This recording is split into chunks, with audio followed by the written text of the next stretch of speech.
দিচ্ছি একটা তেজপাতা, দারচিনি, এলাচ, হলুদের গুঁড়ো, মরিচের গুঁড়ো, ধনিয়ার গুঁড়ো, জিরার গুঁড়ো একসঙ্গে ভালোভাবে কষিয়ে নেব। আদা বাটা, রসুন বাটা,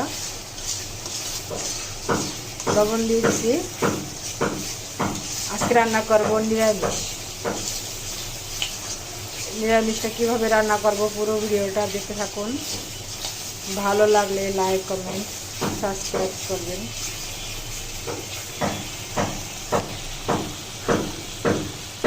এখন দিয়ে দেবো এই যে সিম, আলু,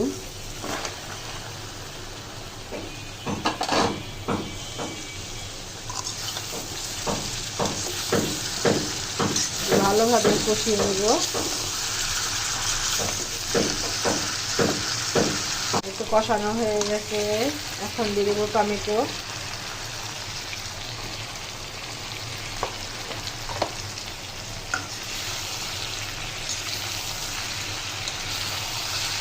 এই রান্নাটা আমার শাশুড়ি করতো,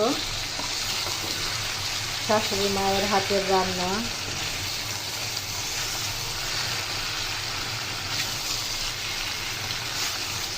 এখন সে বেঁচে নেই। রান্নাটা সবাই পছন্দ করে, আজকে আমি বানালাম।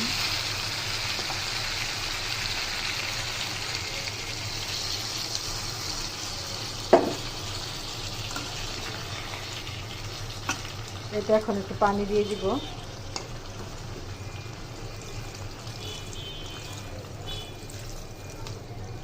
ঝোলটা মাখা মাখা হলে ধনিয়া পাতা দিয়ে, এখন দিয়ে দেবো ধনিয়া পাতা,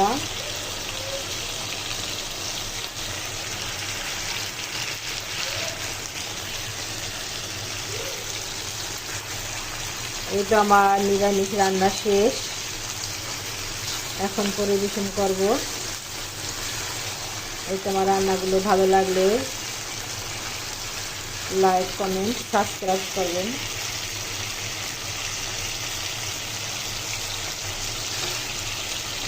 এইভাবে বানিয়ে খাই দেখবেন, খুব মজা হয়।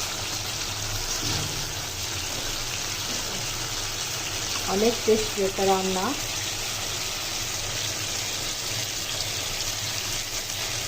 প্রতিদিন মাছ ভালো লাগে না, তাই আজকে নিরামিষ রান্না করলাম।